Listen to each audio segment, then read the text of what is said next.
राधे राधे। आज प्रस्तुत है लड्डू गोपाल जी की एक बहुत ही सुंदर कथा। एक नगर में दो वृद्ध स्त्रियां बिल्कुल पास पास रहा करती थीं। उन दोनों में बहुत ज़्यादा घनिष्ठता थी। उन दोनों का ही संसार में कोई नहीं था, इसलिए एक दूसरे का सदा साथ देती और अपने सुख दुख आपस में बांट लेती थी। एक स्त्री हिंदू थी और दूसरी जैन धर्म को मानने वाली थी। हिंदू वृद्धा ने अपने घर में लड्डू गोपाल जी को विराजमान किया हुआ था। वह प्रतिदिन बड़े प्रेम से लड्डू गोपाल जी की सेवा करती थी। प्रतिदिन उनको स्नान कराना, धुले वस्त्र पहनाना, दूध व फल आदि का भोग लगाना उसका नियम था। वह स्त्री लड्डू गोपाल जी के भोजन का भी विशेष ध्यान रखती थी। सर्दी, गर्मी, बरसात, हर मौसम का ध्यान उसको रहता था।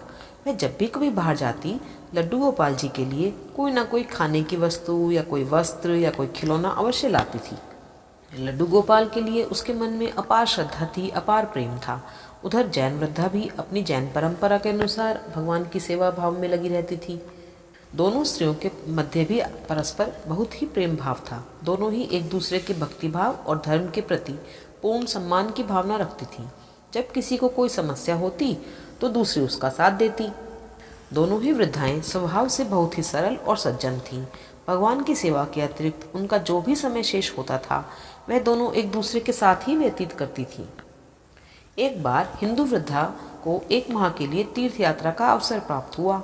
उसने दूसरी स्त्री से भी साथ चलने का आग्रह किया, किंतु वृद्धावस्था के कारण अधिक न चल पाने के कारण उस स्त्री ने अपनी विवशता प्रकट करी।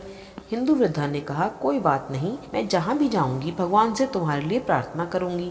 फिर वह बोली, मैं तो एक माह के लिए चली जाऊंगी, तब तक मेरे पीछे मेरे लड्डू गोपाल का ध्यान रखना। उस जैन वृद्धा ने सहर्ष ही उसका यह अनुरोध स्वीकार कर लिया। हिंदू वृद्धा ने उस जैन वृद्धा को लड्डू गोपाल जी की सेवा के सभी जरूरी नियम और आवश्यकताएं बता दी। जैन वृद्धा ने सहर्ष सब कुछ स्वीकार कर लिया। कुछ दिन बाद वह हिंदू वृद्धा तीर्थ यात्रा के लिए निकल गई। उसके जाने के बाद लड्डू गोपाल जी की सेवा का कार्य जैन वृद्धा ने अपने हाथ में ले लिया। वह बहुत ही उत्साहित थी कि उसको लड्डू गोपाल जी की सेवा का अवसर प्राप्त हुआ। उसने बड़े प्रेम से लड्डू गोपाल जी की सेवा करी। भोजन कराने से लेकर रात्रि तक उनके शयन तक के सभी कार्य पूर्ण श्रद्धा के साथ वैसे ही पूर्ण किए जैसे उसको बताए गए थे। लड्डू गोपाल जी के शयन का प्रबंध करके वह भी अपने घर शयन के लिए चली गई। अगले दिन प्रातः जब वह वृद्धा लड्डू गोपाल जी की सेवा के लिए हिंदू स्त्री के घर पहुंची, तो उसने सबसे पहले लड्डू गोपाल जी को स्नान कराने की तैयारी की।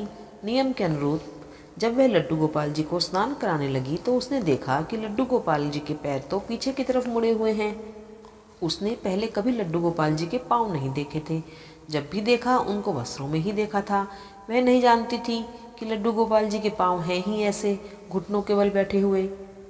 लड्डू गोपाल जी के पाँव पीछे की ओर देखकर वह सोचने लगी, अरे लड्डू गोपाल जी को यह क्या हो गया, इनके तो पैर मुड़ गए हैं। उसने उस हिंदू वृद्धा से सुन रखा था कि लड्डू गोपाल जी जीवंत होते हैं। उसने मन में सोचा कि यदि मैं इनके पैरों की मालिश करूं तो हो सकता है इनके पांव ठीक हो जाएं। बस फिर क्या था, भक्ति भाव से डूबी उस भोली भाली वृद्धा ने लड्डू गोपाल जी के पैरों की मालिश करनी आरंभ कर दी।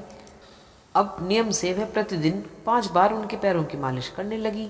उस भोली वृद्धा की भक्ति और प्रेम देखकर ठाकुर जी का हृदय द्रवित हो उठा।